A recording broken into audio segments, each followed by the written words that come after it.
Hello,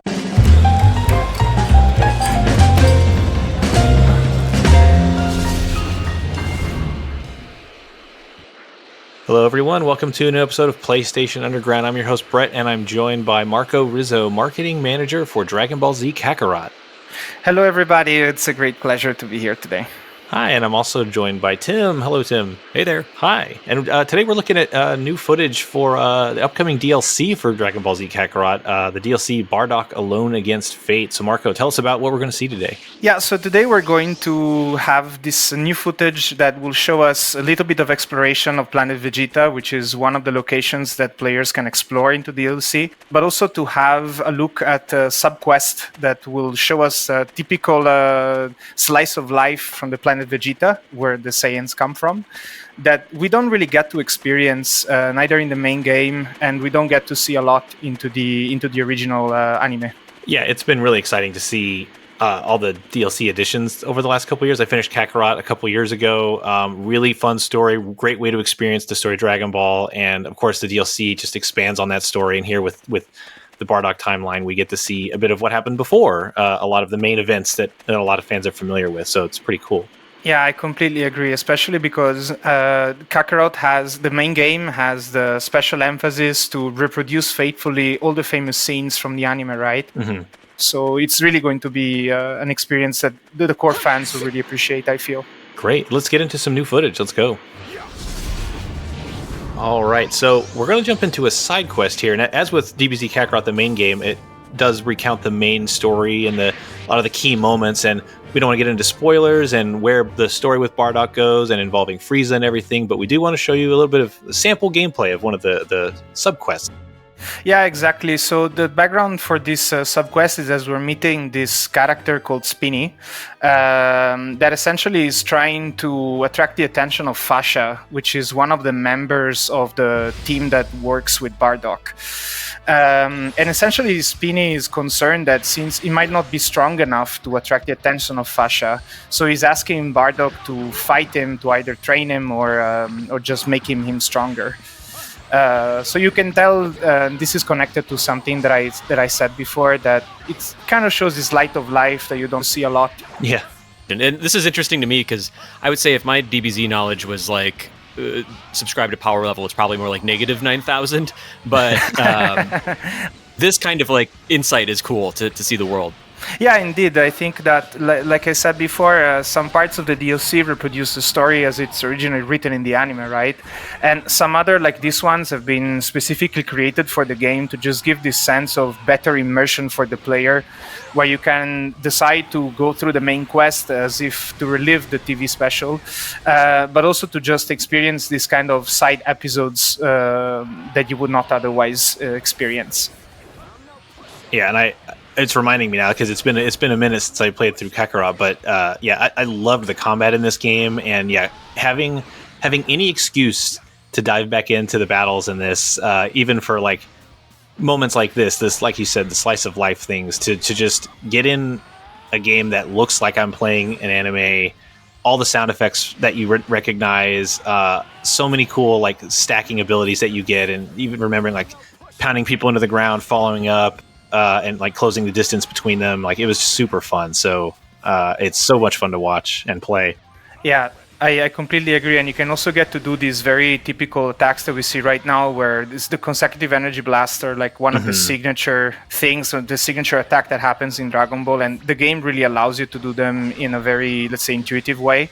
And I really agree with everything, like all the sound effects, it really makes you feel like you are inside the anime and you're super faithful to what's going on. So if I'm reading this correctly, is Spinny going to ask Bardock to just get another fight and push him even harder?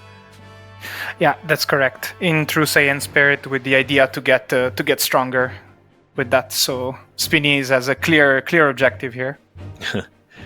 And I'm sure Bardock does have more pressing things to get to at some point. But that was the fun of Kakarot as a game, was to just live in that universe a bit longer and do some of the, like we've said it a few times, but the mundane slice of life things for these characters that can shatter mountains and launch people into orbit. It's just fun to my cat's stuck in the tree kind of stuff. And, Yeah, no, I do get that, especially because you really get to interact with a lot of characters that are just outside of the ordinary of what is Dragon Ball. It's difficult to think about ordinary when you talk about Dragon Ball, right? For the reasons that you just said. And what I also like a lot about Kakarot is that it gives you this sort of peaceful environment. It's not always about fighting the new bad guy, but you can also just take your time to explore and even collect ingredients to eat and level up your stats in a permanent way, so that you can basically you're more prepared for your next fight, which is something that you do not see into the normal let's say episodes of the anime, but does happen or would happen. Yeah, I do remember flying around a lot because just exploring, grabbing the orbs, grabbing ingredients, and just enjoying. I don't know, there's just a pleasantness of just flying around peacefully. The exact opposite of what we're watching now, but yeah, but yeah, it offers both, because there was just a pleasure of flying around, and the architecture, the art style of the whole series. It's just fun to be in that world. Yeah, completely agree. Especially now that soon we will have a PS5 upgrade for this game. I think all this level of graphic detail are going to make the experience even better for sure. Yeah, arrives in January, I believe, right? Yeah, that will be the 13th of January. Yeah, and there he goes. And there we go. Bardock shows that he's still the Apex fighter.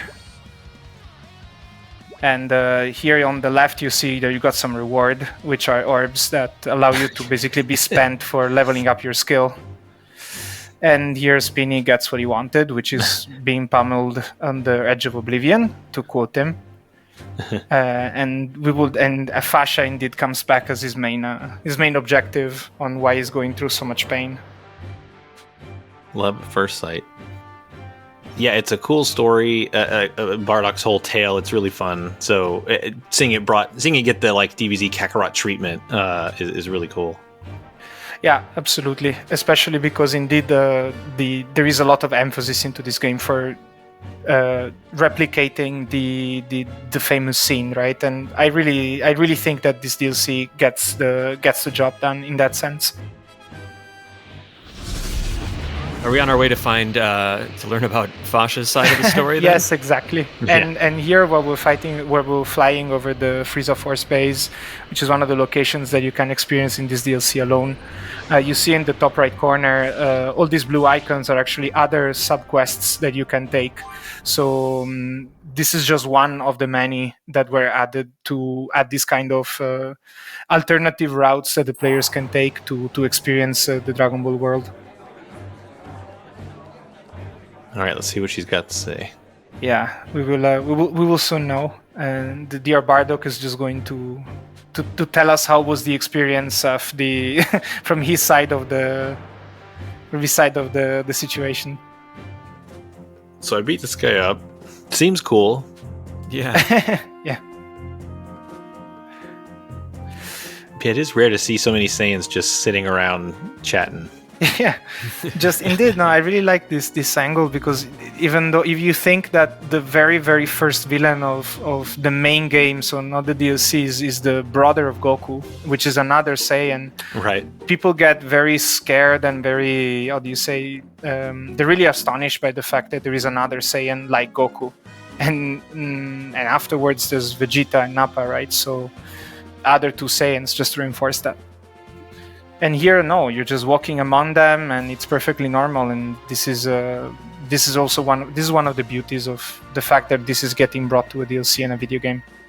So we talked about the PS5 update coming in January. When is Bardock Alone Against Fate DLC dropping? At the same time. Same time? Yeah. Cool, coming to PS4 and PS5. Correct. With the free upgrade from PS4 to PS5 if you already own the game. Right, for the main Kakarot game. That's correct, yes. And now here you get indeed a glance of the kind of rewards that this kind of subquest they give you. Yeah. Which is experience and little gifts that you can spend in a dedicated board that will give us bonus once a certain combinations is achieved. Great. Well, thanks for sharing this subquest. This is just one of many. You mentioned the blue exclamation points all over the map, like any number of stories or tasks or errands and all kinds of stuff you